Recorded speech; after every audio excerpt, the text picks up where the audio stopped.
والصلاة على أهلها الصلاة والسلام على سيد الأنبياء والمرسلين العبد المؤيد الرسول المسدد المصطفى الأمجد الحبيب الأحمد النبي الأمي المكي المدني السراج المنير الكوكب الدري صاحب الوقار والسكينة المدفون بأرض مدينة سيدنا ونبينا وشفيق ذنوبنا طبيب قلوبنا وحبيب نفوسنا ومولانا أبي القاسم محمد المصطفى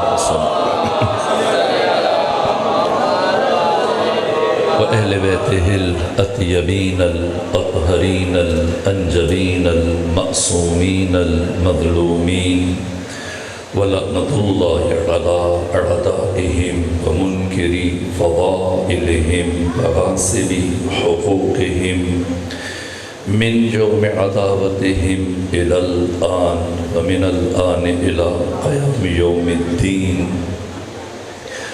أما بعد فقد قال حق سبحانه وتعالى في القرآن بسم الله الرحمن الرحيم الله نور السماوات والأرض مثل نوره كمشكاة فيها مصباح المصباح في الزجاجة الزجاجة كأنها كوكب دري يوقد من شجرة مباركة زيتونة لا شرقية ولا غربية يكاد زيتها يضيء ولو لم تمسسه نار نور على نور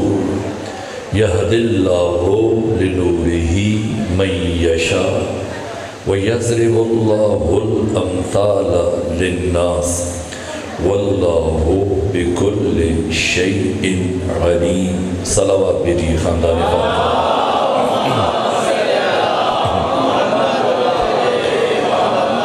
خدا سبحان کی بارگاہ میں ہزار شکر اس مقام پر آپ با معرفت مومنین کی نورانی چہروں کی زیارت کا شرف حاصل ہوا حق تعالیٰ آپ سب کو اپنی حفظ و پناہ میں رکھے حوادث روزگار سے محفوظ اور مامون رکھے آپ کو منتظمین کو بانی مجلس ناظم منبر تمام حاضرین کو پروردگار صحت و سلامتی کے ساتھ طول عمر عطا فرمائے حق تعالیٰ آپ سب کے رزق و جان و مال و اولاد میں وسعت و برکت عطا فرمائے ماہ مبارک ربیع الاول کی شروعات ہیں اور یہ مہینہ ختمی مرتبت کا میلاد اپنے اندر لیے ہوئے اسی طرح سے صادق آل محمد تو میں نے مناسب سمجھا کہ حقیقت محمدیہ کی شرف و فضل کے تعارف کے لیے اور معصومین کے تعارف کے لیے اور پھر دین کی جو اساس ہے بنیاد ہے غدیر کی جو اساس ہے کربلا عاشورہ کی جو اساس ہے مہدویت کی اساس ہے امامت و ولایت کی اساس ہے حقیقت محمدیہ کا تعارف اس کے لیے میں نے سورہ نور سے آیت نور کا انتخاب کیا جس میں ارشاد پروردگار کہ اللہ نور السماوات والارض اللہ آسمانوں کا اور زمین کا نور ہے مثل نور ہی کا مشکات اللہ کے نور کی مثال مشکات کی جیسی ہے مشکات طاقچہ چراغدان اگر چراغ کو آویزاں کر دیا جائے معلق کر دیا جائے لٹکا دیا جائے اسے عربی میں قندیل کہتے ہیں اور اگر چراغ کو کسی دیوار میں محراب نما آلے میں رکھا جائے تو جس جگہ پر چراغ کو رکھا جاتا ہے اسے عربی میں مشکات کہتے ہیں اللہ کے نور کی مثال مشکات کے جیسی ہے طاقچے کی سی ہے چراغدان کی سی ہے فیہا مصباح جس میں چراغ ہے، اور پھر یہ چراغ المصباح فی زجاجہ، یہ چراغ شیشے میں ہے۔ زجاجہ شیشہ، آبگینہ، حباب، وہ باریک اور لطیف اور نازک شیشہ جسے آپ چراغ کے اوپر رکھتے ہیں تاکہ اس کی روشنی ہواؤں سے، آندھیوں سے محفوظ رہے، یہ دیر تک جلتا رہے، اس کی روشنی دور تک پہنچتی رہے۔ اس شیشے کو عربی میں زجاجہ کہا جاتا ہے، اور یہ زجاجہ روشن ہے۔ کہاں سے روشن ہے؟ الزجاجہ، فرمایا کہ اللہ نور السماوات والارض مثل نورہ کمشکاۃ فیہا مصباح المصباح فی زجاجہ الزجاجۃ کأنہا کوکب دری۔ یہ شیشہ جسے خدا نے چراغ پر رکھا ہے، یہ زجاجہ کوکب دری کی مانند فروزاں ہے۔ کوکب ستارہ، دری موتیوں سے بنا ہوا، تو یہ شیشہ جسے اللہ نے اس چراغ پر رکھا ہے یہ موتیوں سے بنے ستارے کی مانند ضیاءبار ہے، چمک رہا ہے، جگمگا رہا ہے، روشن ہے، ہویدا ہے۔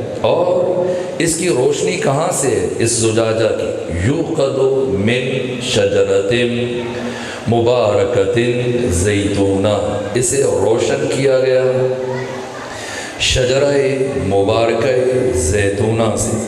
یہ شجرہ مبارکہ زیتونہ کہاں ہے؟ جیا وگا میں ہے، یا قریب لاہور میں، یا پاکستان کے کسی دوسرے شہر میں، یا دنیا کے کسی اور ملک میں؟ نہ، اسے دنیا میں تلاش نہ کرنا۔ لا شرقیۃ ولا غربیہ، نہ یہ شرقی ہے نہ یہ غربی ہے، اس کا تعلق اس عالم ملکوت سے نہیں ہے۔ یہ کہاں سے؟ یوقد من شجرۃ مبارکۃ زیتونہ لا شرقیۃ ولا غربیہ، اور پھر یکاد زیتھا یضیء، قریب ہے کہ اس شجرہ مبارکہ زیتونہ کا جوہر، اس کا عصارہ، اس کا سلالہ، اس کا رس، اس کا نچوڑ، اس کا عرق، اس کا روغن قریب ہے شعلہور ہو جائے، بھڑک اٹھے، چمک اٹھے، لیکن اسے جلنے کے لیے آگ کی ضرورت نہیں، اس لیے کہ نور ہمیشہ نار سے بے نیاز ہوتا ہے۔ اس لیے فرمایا وَلَوْ لَمْ تَمْسَسْهُ نار، چاہے آگ کو مس بھی نہ کیا جائے پھر بھی یہ شعلہور ہو جائے گا۔ اور نور کا یہ سفر اس سلالہ پر پہنچ کر، شجرہ مبارکہ زیتونہ کے جوہر پر پہنچ کر رکتا نہیں، بلکہ یہ سفر مزید آگے بڑھتا ہے۔ اور خدا نے فرمایا نور علی نور، نور بالائے نور، ایک کے بعد دوسرا نور، یہد اللہ لنورہ من یشاء، اللہ جسے چاہتا ہے اپنے نور کی طرف ہدایت کر دیتا ہے۔ وَيَضْرِبُ اللَّهُ الْأَمْثَالَ لِلنَّاسِ، اللہ لوگوں کے لیے مثالیں دیتا ہے۔ کیوں؟ وَاللَّهُ بِكُلِّ شَيْءٍ عَلِيمٌ، کیونکہ اللہ ہر شے کا علم رکھنے والا ہے، وہ جانتا ہے میرا بندہ ان مشکل مسائل کو، ان مشکل حقائق کو مثالوں کے بغیر سمجھنے کی صلاحیت نہیں رکھتا۔ مجھے پہلے بھی آپ کی خدمت میں حاضر ہونے کا شرف حاصل ہوا، اور پھر آج دوبارہ توفیق حاصل ہوئی، اور پچھلی مرتبہ آپ سے گفتگو کرنے کے بعد اگر مجھے آپ کی عمدہ سماعتوں پر اعتماد نہ ہوتا تو آج بہرحال یہ گفتگو میں نے شروع نہ کرتا، لیکن پچھلی مرتبہ جب حاضر ہوا آپ کی عمدہ سماعتوں نے مجھے یہ ہمت دی کہ میں آج یہ دوسرا مرحلہ آپ کے سامنے ان 14 کے تعارف میں ان کی حقیقت کیا ہے، ان کا شرف کیا ہے، ان کا مقام کیا ہے، ان کی منزلت کیا ہے، کن ہے ذات محمد و آل محمد۔ آپ جائیے، جا کر جتنی بھی تفاسیر ہیں عربی میں، فارسی میں، اردو زبان میں، یہاں پر سوشل میڈیا پہ چلے جائیں، یہ ڈیجیٹل بٹیرا جو آپ کے ہاتھوں میں ہے، یوٹیوب سرچ کریں، اٹھائیں، جس نے بھی اس آیت سے متعلق گفتگو کی ہے آپ دیکھیں گے برابر الجھا ہوا ہے، اس لیے کہ اگر مشکات کا معنی کرے اور اس کے مصداق کا تعین کرے کہ مصداق سے مشکات سے یہ مراد ہے، تو پھر زجاجہ کا کیا معنی کرے گا؟ زجاجہ کا معنی کھینچتان کے بیان کرے گا جس کی مشکات کے ساتھ نسبت برقرار ہو جائے، تو مصباح کا معنی کیا کرے گا؟ پھر اس اسارہ کا معنی کیا کرے گا؟ زید کا معنی کیا کرے گا؟ انہیں آپس میں کیسے ملائے گا؟ نور علی نور سے کیا مراد ہے؟ ایک سرا پکڑتا ہے، دوسرا ہاتھ سے چھوٹ جاتا ہے۔ اگر محمد و آل محمد سے ہٹ کر کوئی بھی اس آیت کی تفسیر بیان کرنے کی کوشش کرے گا، قیامت تک بیان نہیں کر سکتا۔ 20 احادیث ہیں، وقت کی قلت کے مد نظر سب کو نظر انداز کرتے ہوئے صرف ایک حدیث امام موسیٰ کاظم علیہ آلاف و تحید و ثنا فرماتے ہیں تاکہ اس آیت کے الفاظ کا مفہوم اچھی طرح سے ذہنوں میں جاگزین ہو جائے، دل نشین ہو جائے، ذہن نشین ہو جائے، عقل نشین ہو جائے، جان نشین ہو جائے کہ مشکات سے کیا مراد ہے، زجاجہ سے کیا مراد ہے، مصباح سے کیا مراد ہے، زید سے کیا مراد ہے، نور علی نور سے کیا مراد ہے۔ امام ہفتم امام موسیٰ کاظم علیہ آلاف و تحید و ثنا فرماتے ہیں کہ اس یہ پوری کائنات میں آیت نور کا مصداق صرف اور صرف ہم محمد و آل محمد ہیں۔ یہ جو پروردگار اپنے نور کی تشریح بیان کر رہا ہے مشکات کے ساتھ، یہ نہیں فرمایا کہ مثل نور ہی کا مصباح، اللہ کے نور کی مثال چراغ کی مانند ہے، نہ فرمایا مثل نور ہی کا مشکات، اللہ کے نور کی مثال مشکات کے جیسی ہے۔ وہ طاقچہ جہاں پر چراغ کو رکھا جاتا ہے، اس مشکات سے مراد کیا ہے؟ تو امام ہفتوں فرماتے ہیں کہ اس آیت نور میں اس مشکات سے مراد میری دادی فاطمہ زہرا سلام اللہ علیہ کا نور، اور اس آیت میں اور اس آیہ مجیدہ میں مصباح سے مراد میرے جد بزرگوار میرے نانا محمد مصطفیٰ کا نور ہے، اور اس آیت میں زجاجہ سے مراد وہ شیشہ جس نے چراغ کو اپنے حصار میں لے رکھا ہے تاکہ یہ بجھنے نہ پائے، اس کی روشنی ابدی و سرمدی ہو جائے، اس کی روشنی لازوال ہو جائے، آفاقی لافانی ہمگیر اور یونیورسل ہو جائے۔ تو وہ چراغ کے گرد وہ زجاجہ، وہ شیشہ جو اسے آندھیوں سے بچاتا ہے، حوادث سے بچاتا ہے، ہواؤں سے بچاتا ہے، تو اس زجاجہ سے مراد، اس شیشے سے مراد میرے دادا علی ابن ابی طالب کی ولایت ہے۔ یہ علی اور اولاد علی کی امامت و ولایت ہے جس کی وجہ سے چراغ نبوت قیامت تک فروزاں ہے، نبوت باقی ہے تو علی کی وجہ سے، علی کے بیٹوں کی وجہ سے، رسالت باقی ہے تو علی کی وجہ سے، علی کے بیٹوں کی وجہ سے۔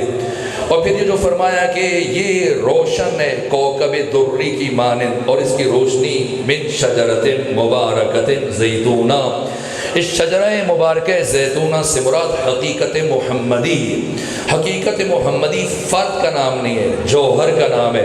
یہ حقیقت محمدی کبھی ذات مصطفیٰ کی شکل میں متجلی ہوئی، پھر اسی حقیقت محمدیہ کو حق تعالی نے کبھی علی ابن ابی طالب کی شکل میں ظاہر کیا، پھر اسی حقیقت محمدیہ کو کبھی سیدہ زہرا کی شکل میں ظاہر فرمایا، کبھی حسن کی شکل میں، کبھی حسین کی شکل میں، اور اب وہ حقیقت محمدیہ امام زمانہ یوسف فاطمہ، منجی عالم بشریت انسانیت کی مشکل کشا، امام زمانہ کی شکل میں موجود ہے۔ یہ حقیقت محمدیہ، اس کا زید، اس کا جوہر، اس کا سلالہ، اس کا اسارہ، یہاں پر پروردگار مستقبل کی بات کر رہے ہیں، فرما رہے یکاد زیتھا یضیء ولو لم تمسسہ نار۔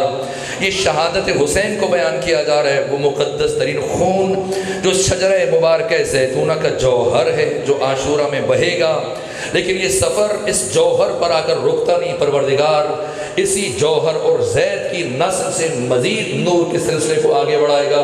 اور خدا نے فرمایا نور علی نور، جس کی تفسیر میں امام ہفتم نے فرمایا یعنی امام بعد امام، ایک کے بعد دوسرا امام، یہد اللہ لنورہ من یشاء، اللہ جسے چاہتا ہے اپنے نور کی طرف ہدایت کر دیتا ہے۔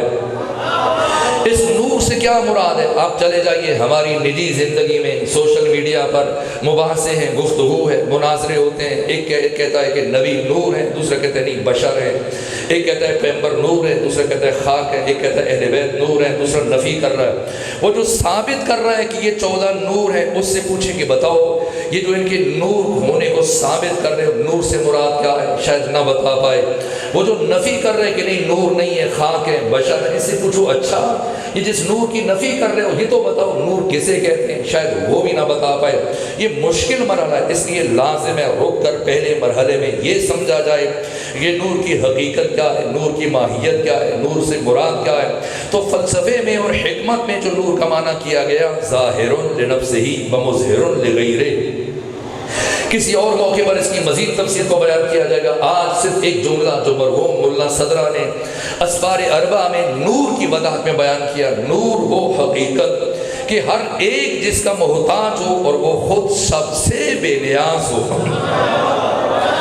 اسی پر میرا تمام تر استدلال کی بنیاد ہے، نور وہ حقیقت ہر ایک جس کا محتاج ہے، لیکن خود نور اسے کہتے ہیں جو سب سے بے نیاز ہو۔ ہر ایک کو نور کی ضرورت ہے لیکن نور کو کسی کی ضرورت نہیں ہے، وہ حقیقت جو سب سے بے نیاز ہو۔ اگر یہ مفہوم چاہتے کہ مزید ذہنوں میں راسخ ہو جائے تو خلیل بن احمد فراہیدی کیا نور کا تجسم بیان کیا اور نور کے مصداق کو بیان کیا۔ یہ خلیل بن احمد فراہیدی پہاڑ سے وزنی نام، وہ شخصیت جن کی ولادت 718 ہجری میں ہوئی اور آپ کی وفات 786 ہجری میں ہوئی، 68 سال زندگی گزاری ہے۔ ان کا تعلق میرے مکتب سے نہیں ہے۔ خلیل بن احمد فراہیدی دنیا عرب کی وہ پہلی شخصیت جنہوں نے جامع ترین لغت لکھی، ڈکشنری لکھی۔ اس وقت جو عربی زبان میں لغت کی کتابیں جتنی بھی ڈکشنریاں ہیں، منجد ہے، قاموس ہے، بحر المحیط ہے، مجمع البحرین ہے، فقہ اللغہ ہے، لسان العرب ہے، یہ تمام کی تمام کتابیں جس کتاب کو دیکھ کر مرتب کی گئی ہیں وہ پہلی لغت کی کتاب ڈکشنری، اس کا نام کتاب العین ہے، جسے خلیل بن احمد فراہیدی جن کی وفات 786 ہجری میں ہوئی، سیبویہ جیسے امام النحو کے استاد، یہ خلیل بصری اٹھتے بیٹھتے ایک جملہ اپنی زبان سے ادا کیا کرتے تھے، کیا کہ علی امام الکل فی الکل، تاکہ نور کا معنی سمجھ میں آ جائے اور پھر بات آگے بڑھ سکے۔ علی امام الکل فی الکل، کیا مطلب؟ علی ہر ایک کا امام ہے اور علی ہر ایک چیز میں امام ہے۔ اگر اس کے وزن کو محسوس کرنا چاہیں تو جائیں برادران اہل تسنن کے اکابرین، ان کے علماء، ذمہ دار، پڑھے لکھے اہل سنت برادران سے پوچھیں کہ بتائیں آپ کے امام کتنے ہیں، تو وہ رک کر آپ سے پوچھیں گے کہ سوال کو معین کرو تاکہ تمہارا سوال لائق جواب بن جائے۔ اس لیے کہ ہر شعبہ حیات میں فرق اسلامی کے امام الگ الگ ہیں، تو آپ ان سے پوچھیں کہ فقہ میں آپ کے امام کون سے ہیں، احکام میں، حلال و حرام میں، کتاب الطہارت سے لے کر کتاب الدیان تک، یہ جو 56 فقہ کی بڑی بڑی کتابیں ہیں، ان میں کسے امام مانتے ہو؟ تو اہل سنت، علماء، اکابرین، دانشور، پڑھے لکھے اہل حدیث، وہ آپ کو بتائیں گے کہ 4 امام ہیں، ایک مالک ابن انس ہیں، امام شافعی ہیں، احمد ابن حنبل ہیں اور نعمان بن ثابت ابو حنیفہ ہیں۔ اور اگر آپ کہیں کہ حدیث میں آپ کے امام کون ہیں تو اب امام بدل جائے گا، یا کہیں گے امام اسماعیل بخاری ہے، یا کہیں امام مسلم بن حجاج ہے، یا ان کے استاد یحییٰ بن معین ہے، یا اسی طرح سے علی متقی ہندی اور نام لیں گے۔ تو فقہ میں امام الگ ہے، حدیث میں امام الگ ہے۔ اور اگر آپ اہل تسنن سے پوچھیں کہ اصول دین میں کسے امام مانتے ہو، توحید و نبوت اور رسالت میں کسے امام مانتے ہو، تو تمام اہل تسنن جو پوری دنیا میں پھیلے ہوئے ہیں یا اشاعرہ ہیں یا معتزلہ، اسی طرح دین کے باقی جتنے بھی شعبے، ہر شعبے میں پہنچ کر امام بدل جائے گا۔ اب سمجھیں خلیل بن احمد فراہیدی کیا جملہ کہہ رہے ہیں اور کیا جملہ اپنی زبان سے برابر ادا کیا کرتے تھے۔ علی امام الکل فی الکل، علی ہر ایک کا امام ہے اور ہر شعبہ حیات میں امام ہے۔ یہ اتنا بڑا جملہ ہے، اتنا وزنی جملہ ہے کہ چاروں طرف سے ان پر اعتراضات کی بوچھاڑ ہوئی اور کہنے لگے یہ آپ اتنی بڑی بات کیوں کہتے ہیں؟ تو خلیل بصری نے اپنی اسی لغت میں اپنی ڈکشنری کی پہلی جلد کتاب العین کے صفحہ نمبر 28 پر اس بات کا جواب دیا کہ لوگ مجھ سے پوچھتے ہیں اے خلیل بصری مد دلیل علی ان علی امام الکل فی الکل، اے خلیل بصری علی ابن ابی طالب کے امام الکل فی الکل ہونے پر کیا دلیل ہے؟ تو کہا کیا دلیل ہے؟ کہا کہ لأن افتقار الکل الی فی الکل و استغناؤہ عن الکل فی الکل دلیل علی ان علی امام الکل فی الکل۔ کہا کہ جب میں نے علی کی زندگی کو پڑھا، علی کی 63 سالہ حیات طیبہ کو پڑھا، تو میں نے ساری کائنات کو علی ابن ابی طالب کا محتاج دیکھا ہے۔ اور خود علی ابن ابی طالب کو میں نے ساری کائنات سے بے نیاز دیکھا ہے. یہ نور کا معنی ہے. نور وہ حقیقت جو سب سے بے نیاز ہو. آئیں بات کو آگے بڑھائیں. اب اللہ کیا فرما رہا ہے کہ اللہ نور السماوات والارض, اور وہ علی کے جو اللہ کے نور کے مظہر ہیں, اور یہ 14 کے جو مظہر نور خدا ہیں, یہ نور ہیں کہاں کے لیے؟ صرف عرش کے لیے. زمین, عرش سے مراد زمین ہے. یہ عالم ملک, یہ عالم مادہ, یہ عالم ناسوت, یہ عالم حسبوت, یہ عالم آب و گل, یہ بزم گیتی, یہ کائنات, یہ دھرتی, یہ جہان, یہ دنیا, یہ 14 اس دنیا میں ہمارے ہادی ہیں, ہمارے راہبر ہیں, ہمارے امام ہیں, ہمارے مقتدیٰ ہیں, ہمارے مرشد ہیں, اولیاء خدا, بشریت کے معلم, بشریت کے استاد.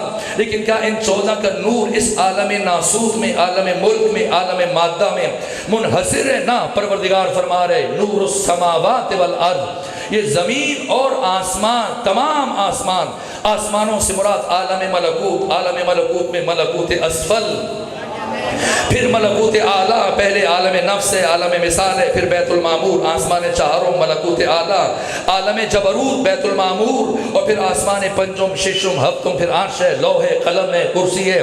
یہ تمام مراحل, تمام درجات, جس طرح سے یہ 14 اس عالم ملک میں ہمارے رہبر ہیں, ہمارے امام ہیں, اسی طرح سے ہر عالم میں, ہر مرحلے میں, یہاں تک کہ بیت المعمور جہاں پہ خدا نے جنت کو رکھا ہے, جہاں پر تمام فرشتوں کو رکھا ہے, جہاں پر اللہ نے تمام انبیاء کی ارواح کو رکھا ہے. جیسے یہ ہمارے امام ہیں, اسی طرح سے ملائکہ کے امام ہیں. جیسے ہمارے مرشد اور رہبر ہیں, اسی طرح سے انبیاء کے مرشد اور رہبر ہیں. یہ عالم سماوات, عالم ملکوت میں, یہاں تک کہ سلیمان قندوزی حنفی اہل سنت عالم ہیں, انہوں نے اپنی مشہور اور معروف کتاب جنابی المودہ میں پیغمبر اسلام کی حدیث تحریر کی ہے کہ آقا ختمی مرتبت فرماتے کہ اللہ نے ہم 14 کے انوار کو ملائکہ کی تخلیق سے 80,000, اور دوسری حدیث میں جو امامیہ سے وارد ہے اس میں لکھا گیا 14,000, اللہ نے ملائکہ کی تخلیق سے 14,000 سال پہلے ہم محمد و آل محمد کے انوار کو خلق کیا. 14,000 سال, کون سے نوری سال, یہ شمسی سال نہیں ہے جنوری فروری والا 365 دنوں پر مشتمل ہے, نہ قمری سال یہ محرم و صفر جو 8-10 دن اس سے بھی کم ہوتا ہے, نہ نوری سال. نوری سال کی اگر مساحت سمجھنا چاہتے تو یہ بچے اور جوان زیادہ بہتر طور پر سمجھ سکتے ہیں اور بتا سکتے ہیں. جو آئنسٹائن نے اس مادی دنیا میں نور کی رفتار بیان کی ہے اور نور کی مساحت بیان کی کہ انسان 1 سیکنڈ میں, چشم زدن میں, پلک جھپکنے میں, ایک لمحے میں انسان, یہ نور کی رفتار ہے کہ وہ 3 لاکھ کلومیٹر کا سفر طے کر سکتا ہے ایک لمحے میں. کیا مطلب؟ یعنی اگر آپ جیا بگا سے اٹھیں, سفر کریں اور پوری دنیا کا چکر لگا کے واپس آئیں اسی بستی میں, 2 بار آ جائیں, پھر آئیں, 6 بار آ جائیں, پھر آئیں, یہاں تک کہ 7 چکر لگا کے واپس آئیں جیا بگا میں, کتنی دیر لگے گی؟ ایک لمحہ, 1 سیکنڈ. اب سمجھیں کہ پیغمبر اسلام کیا فرما رہے کہ اللہ نے ہم 14 کے انوار کو ملائکہ کی تخلیق سے 80,000 نوری سال پہلے خلق فرمایا, اور پھر ہماری تخلیق کے بعد اللہ نے جب فرشتوں کو پیدا کیا, انہیں خلق کیا, اور جیسی پہلی مرتبہ فرشتوں نے ہم 14 کے انوار کو مشاہدہ کیا تو فوراً فرشتوں کے ذہن میں یہ خیال آیا کہ شاید یہ 14 ہمارے خالق ہیں. تو پیغمبر فرماتے ہیں بلا فاصلہ سبحنا فسبحت الملائکہ, ہم نے فوراً خدا کی تسبیح شروع کر دی, اور ہمیں دیکھ کر سن کر ملائکہ نے خدا کی تسبیح شروع کر دی. ہم نے سبحان اللہ کہا, ہمیں دیکھ کر سن کر ملائکہ نے سبحان اللہ کہا. حللنا وحللت الملائکہ, ہم نے لا الہ الا اللہ کہا, ہمیں دیکھ کر سن کر ملائکہ نے لا الہ الا اللہ کہنا شروع کیا. ہمیں دیکھ کر ملائکہ نے خدا کی بندگی سیکھی, خدا کی تسبیح سیکھی, خدا سے گفتگو کا سلیقہ سیکھا, یہاں تک کہ ذات اقدس الہ خدا سبحان نے ارادہ کیا کہ وہ جبرائیل کو باقی فرشتوں کے لیے سردار معین کریں. تو پروردگار ہم کلام ہوئے جبرائیل سے اور کہا بتا من انت و من انا, تو کون ہے میں کون ہوں. جبرائیل نے جواباً عرض کیا انت و انا, تو ہے میں ہوں. جہاں پیغمبر اسلام فرماتے کہ میرے بھائی علی ابن ابی طالب کا نور آگے بڑھا, اور نور علی نے آگے بڑھ کر جبرائیل کو خدا سے بندگی گفتگو کا سلیقہ تعلیم دیا کہ اللہ سے کیسے بات کی جاتی ہے.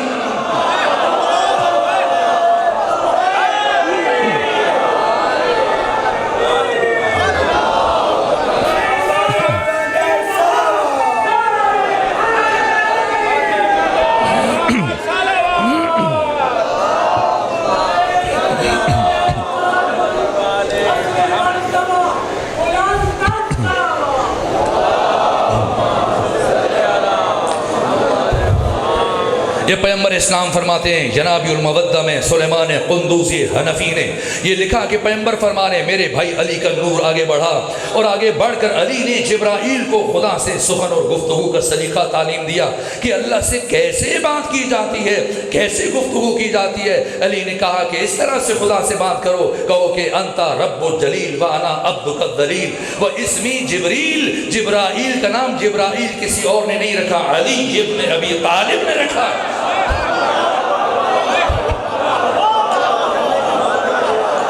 یہ 14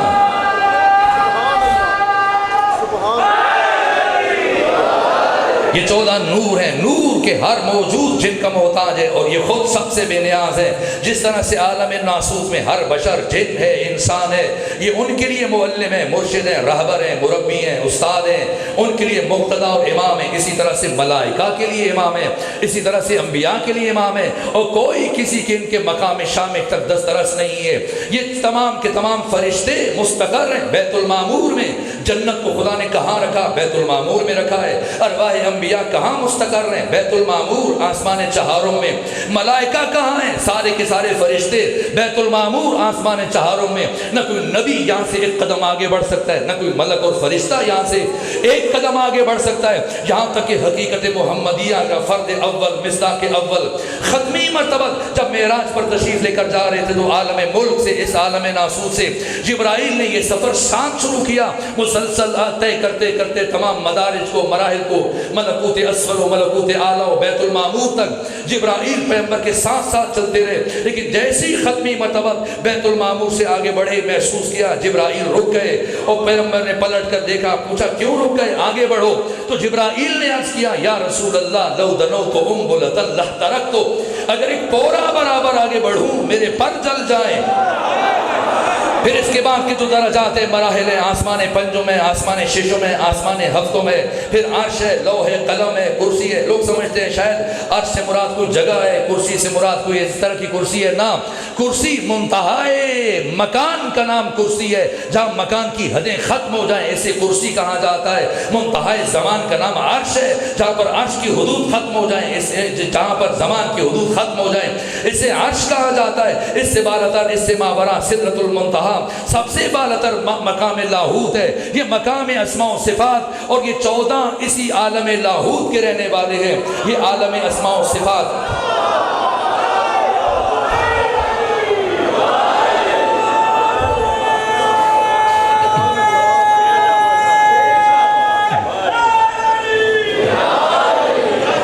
یہ 14 کے 14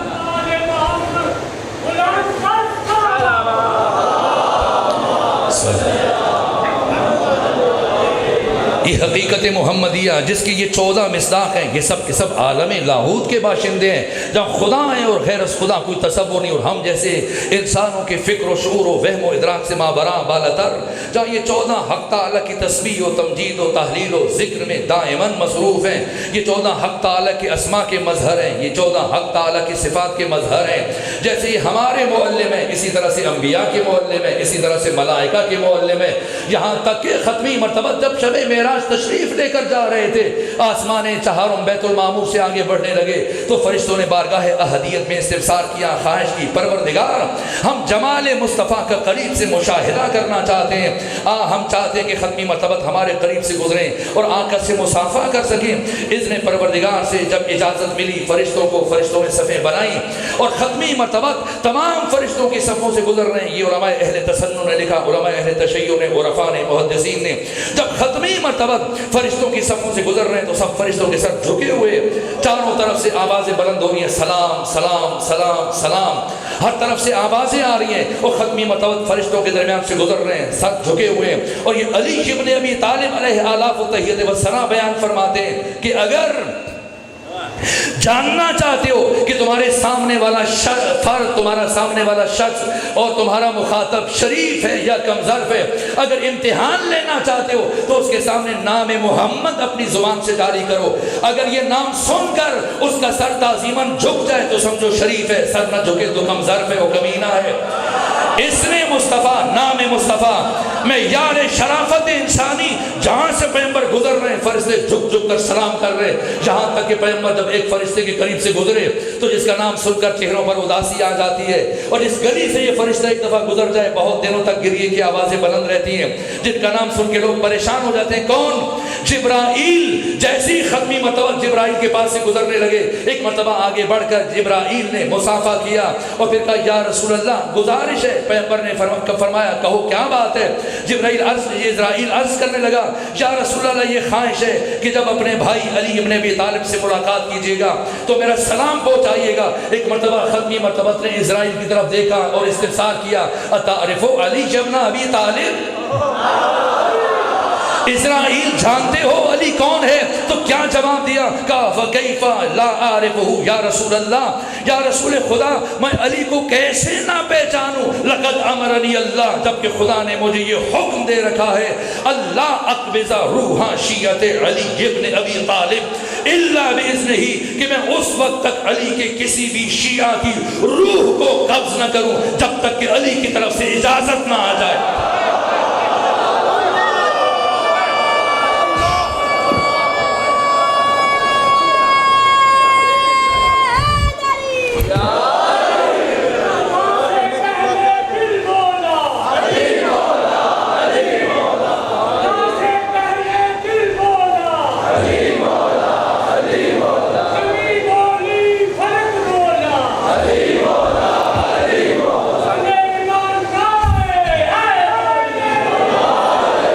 ملائکہ ہیں، یہ فرشتے ہیں، خود انبیاء نے خواہش کی ختمی مرتبہ سے شب معراج جب آقا معراج پر تشریف لے کر جا رہے تھے، تمام انبیاء نے آدم سے لے کے عیسیٰ تک ہر ایک نبی نے خواہش کی یا رسول اللہ آپ کی ابتدا میں نماز پڑھنا چاہتے ہیں۔ بہار الانوار کی 26 نمبر جلد میں ملا باقر مجلسی نے تمام احادیث اس ضمن میں جمع کیے ہیں۔ ختمی مرتبہ نے ان کی دعوت کو قبول کیا، عیسیٰ روح اللہ نے اقامت کہی، پر انبیاء نے صفیں درست کی، پیغمبر اسلام نے نماز پڑھائی، اور جب نماز پڑھا چکے ایک ایک نبی نے ختمی مرتبہ کا مصافحہ کیا، اور مصافحہ کرتے ہوئے ہر نبی پیغمبر اسلام سے ایک ہی بات کہہ رہا تھا یا رسول اللہ جب اپنے بھائی علی ابن ابی طالب سے ملاقات ہو تو ہمارا سلام عرض کیجیے گا۔ یہ علی کون ہے؟ ان 14 کی حقیقت کا، ان کا شرف، ان کا مقام، ان کی منزلت یہ عرض کر رہا ہوں۔ یہ نور خدا ہے، جس طرح سے عالم ملک میں، عالم ناسوت میں ہمارے معلم اور مقتدا ہیں، ہمارے رہبر اور پیشوا ہیں، اسی طرح سے عالم سماوات میں، عالم ملکوت میں جیسے ملائکہ کے ہادی اور پیشوا ہیں، اسی طرح کے انبیاء کے ہادی اور پیشوا ہیں۔ یہ کون ہیں جن سے متعلق خود قرآن فرما رہے سورہ مبارکہ الحدید میں وَأَنزَلْنَا الْحَدِيدَ، لوہا تو زمین سے نکلتا ہے۔ یہ کون سا لوہا ہے جس سے متعلق پروردگار قرآن میں فرما رہے کہ ہم نے لوہے کو نازل کیا؟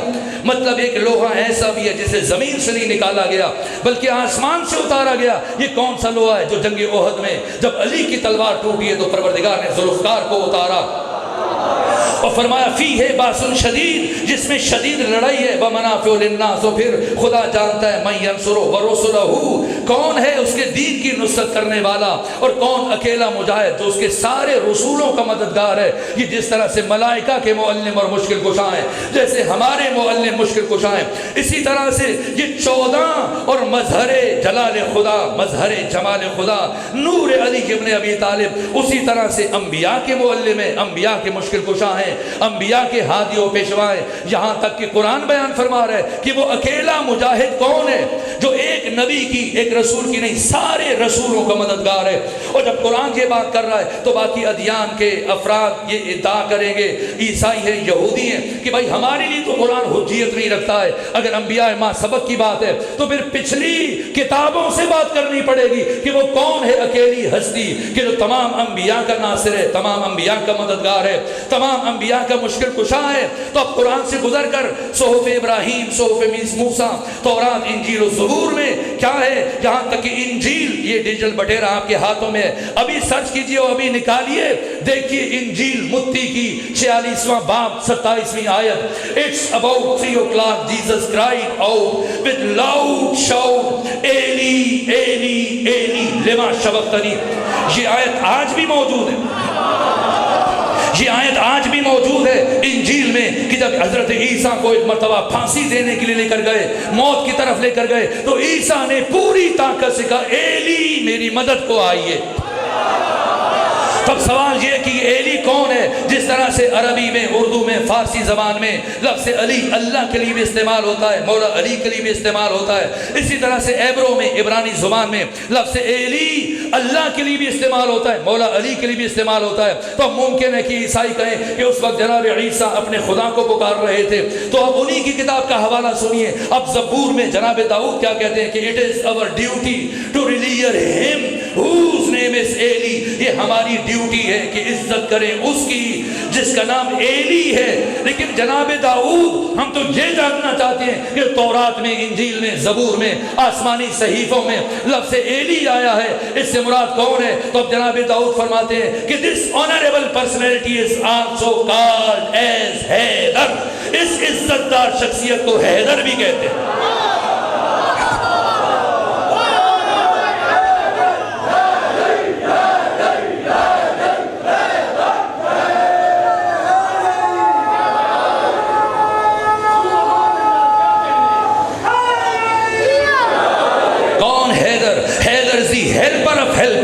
وہ حیدر جو بے سہاروں کا سہارا ہے، اس لائن کا لائن کہ جو شیر کی طرح دلیر ہے۔ جناب داؤد کوئی اور علامت بھی بتا دیجئے کہ ایسی علامت کے قیامت تک کوئی انکار نہیں کر سکتا۔ and was to be born in کعبہ، اور وہ ایلی مولود کعبہ ہے۔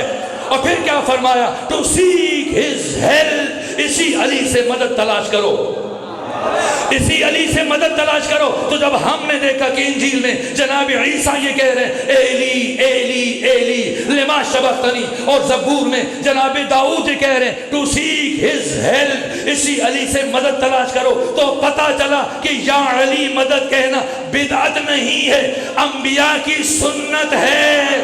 اور ہر مومن مصافحہ کرتے ہوئے سلام کے ساتھ اس ذکر کو اس لیے زبان سے جاری کر دیتا ہے تاکہ سامنے والے کا امتحان ہو جائے، مومن سے ملاقات ہو رہی ہے یا کسی منافق سے پالا پڑ گیا ہے۔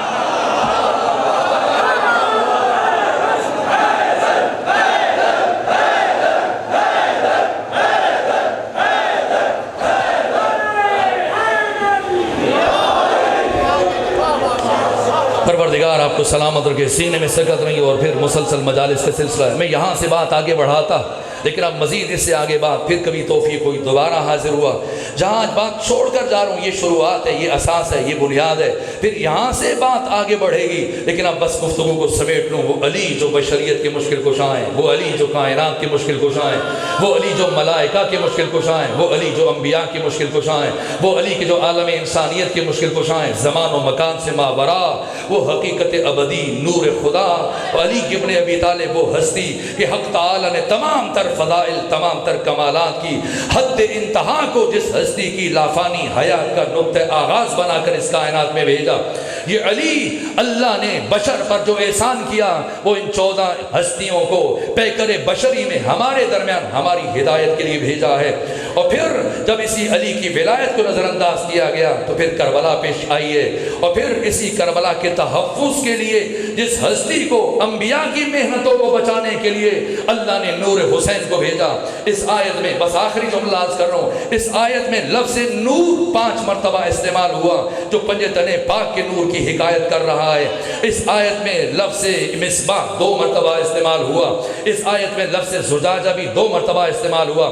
پہلی مرتبہ جو لفظ مصباح استعمال ہوا اس سے مراد نور ختمی مرتبہ ہے، اور دوسری مرتبہ جو لفظ مصباح استعمال ہوا اس سے مراد نور حسین ابن علی ہے۔ اور 2 مرتبہ جو لفظ زجاجہ استعمال ہوا ہے وہ شیشہ جو چراغ کو بجھنے سے بچاتا ہے، پہلی مرتبہ اس سے مراد علی اور اولاد علی ہے، اور دوسری مرتبہ جو لفظ زجاجہ استعمال ہوا یہ کنایہ ہے، اس سے مراد ثانی زہرا ہیں۔ وہ پہلا شیشہ آبگینہ، وہ حباب جس نے چراغ نبوت کو بجھنے سے بچایا ہے، اس کا نام علی ہے اور مہدی تک کے آئمہ ہے، اور دوسرے چراغ کو، چراغ حسینیت کو جس شیشے نے، جس حباب نے اور آبگینے نے بجھنے سے بچایا اس کا نام زینب بنت علی ہے۔ وہ زینب بنت علی کے تمام معصومین، یہ 14 کے 14 جس ہستی کا شکریہ ادا کرتے ہیں، یہاں تک کہ ساری کائنات ممنون ہے حسین ابن علی کی، اور خود حسین پر کسی کا احسان نہیں ہے سوائے ایک ہستی کے، اور اس ہستی کا نام زینب بنت علی ہے۔ یہ 14 کے 14 جس ہستی کے مدیون ہیں اس بی بی کا نام زینب بنت علی ہے۔ یہاں تک کہ آقا امام زمانہ آیت اللہ مرشی نجفی فرماتے ہیں کہ مجھے آقا خواب میں آئے اور مجھ سے کہا مرشی جاؤ فلاں گلی میں ایک شاعر رہتا ہے اور جا کے اس سے کہو رات جو اشعار تم نے لکھے ہیں زمانے کا امام تمہارا شکریہ ادا کر رہا ہے۔ آیت اللہ مرشی کہتے ہیں یہ خواب دیکھا، صبح میں گیا اس شاعر سے ملاقات کی، امام کا سلام پہنچایا، امام کی طرف سے شکریہ ادا کیا، اور جب شکریہ ادا کرنے کے بعد پلٹنے لگا تو مجھے خیال آیا بھلا وہ کیسے اشعار ہیں جن کے لیے زمانے کا امام اس شاعر کا شکریہ ادا کر رہے ہیں۔ میں نے کہا شاعر اگر مناسب سمجھو تو اپنا کلام اٹھا کر لے آؤ تاکہ میں بھی دیکھ سکوں وہ کیا اشعار ہیں۔ اور جب شاعر کلام اٹھا کر لایا اس کا پہلا شعر یہ تھا، سر نئی در نئی نوا می باند اگر زینب نبود، کربلا در کربلا می ماند اگر زینب نبود، کربلا کربلا ہی میں رہ جاتی اگر زینب بنت علی نہ ہوتی۔ 1,24,000 انبیاء کی محنتوں کو بچایا حسین ابن علی نے۔ حسین کی محنتوں کو کس نے بچایا ہے؟ زینب بنت علی نے کیسے بچایا؟ میں نے پڑھا یہ بی بی شب عاشور 11 مرتبہ بے ہوش ہوئی ہیں، یہ سوچ کر کے کہ کل کے بعد اپنے حسین جیسے بھائی کو دوبارہ نہیں دیکھ سکوں گی۔ کون سمجھ سکتا ہے ثانیہ زہرا کی امام حسین کے ساتھ محبت کو؟ اور پھر آخری مرتبہ جب آقا ہوش میں لائے فرمایا آپ علی کی بیٹی ہیں، آپ کو علی کی شجاعت چاہیے، اگر آپ نے معمولی کمزوری کا مظاہرہ کیا بہن زینب میری محنت ضائع ہو جائے گی۔ وہ بی بی جس نے روز عاشور جو شب عاشور اپنے بھائی کی شہادت کا تصور کر کے بے ہوش ہو رہی تھی، روز عاشور صرف 70 قدم کے فاصلے پر اپنے بھائی کو 13 ضربوں سے ذبح ہوتے ہوئے دیکھا مگر زندہ رہی اس لیے کہ اپنے بھائی کی محنت کو بچانا ہے۔ ہاں شہادت قیامت کا مرحلہ ہے جب شمر آقا کے سینے پر سوار ہوا۔ یہ امام زمانہ نوحہ پڑھتے ہیں وَالشِّمْرُ جَالِسٌ عَلَى صَدْرِهِ، وہ قیامت کا مرحلہ کہ جب حسین ابن علی اپنے قبضہ شمشیر پر پیشانی ٹیکے ہوئے خدا کے ساتھ ہم کلام تھے، وہ آخری لمحات۔ اور میں نے پڑھا شمر ابن ذوالجوشن آگے بڑھا، اس نے دونوں ہاتھوں سے امام کے کندھوں سے دھکا دیا، حسین پشت کے بل زمین پر گرے، اور جب حسین گرے تو یہ آقا کے سینے پر سوار ہوا، اور سوار ہوا تو آقا نے جب اس کی طرف دیکھا فرمایا شمر بڑی اونچی جگہ بیٹھا، شمر بڑی بلند جگہ پر بیٹھا ہے۔ اے شمر مجھے اچھی طرح سے یاد ہے بچپنے میں میرے نانا محمد مصطفیٰ جب مجھے گود میں بٹھا کر مجھ سے پیار کرتے تھے، میرے قمیص کے بٹن کھول دیتے تھے، پھر میرے گلے کے بوسے لیتے تھے، پھر میرے لب و رخسار کے بوسے لیتے تھے۔ تب ایک مرتبہ میرے نانا نے مجھے بتایا تھا اے حسین تجھے کائنات کا شقی ترین فرد قتل کرے گا جس کے چہرے پر چیچک کے داغ ہوں گے، جس کا قیافہ خنزیر کے جیسا ہوگا، اور جس کی ولادت مشکوک ہوگی۔ جیسے ہی شمر نے یہ جملے سنے مجھے معاف کیجئے گا، میں عرض کرنا چاہتا ہوں ثانیہ زہرا نے کیا کیا دیکھا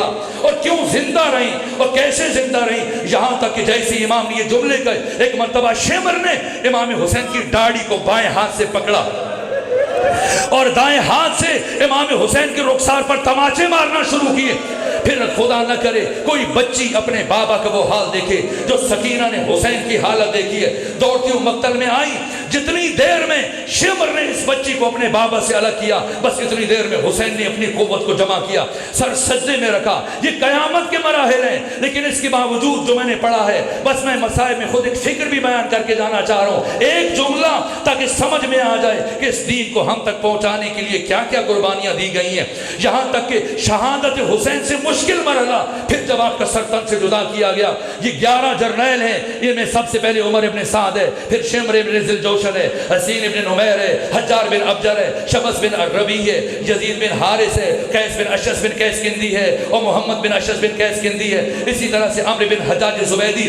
اگر آپ برداشت کر سکیں میں کنائے سے گزر جاؤں، سر امام حسین سے کتنی دیر توہین ہوتی رہی، ایک دوسری کی طرف پھینک رہا تھا، دوسرا تیسرے کی جانب پھینک رہا تھا، لیکن ہاتھوں سے نہیں پھینکا جا رہا تھا۔ میری زبان اجازت نہیں دیتی، میری زبان اجازت نہیں دیتی میں اگلے جملے عرض کر سکوں۔ ثانیہ زہرا تلہ زینبیہ پر یہ سارا منظر دیکھ رہی ہیں، اب اس سے بھی مشکل مرحلہ تو روز عاشور ثانیہ زہرا نے دیکھا ہے، وہ کون سا مرحلہ تھا؟ سرطن سے چکا ہے۔ اس کے بعد دوسرا مرحلہ امام حسین کی لاش کو لوٹا گیا۔ سب سے پہلے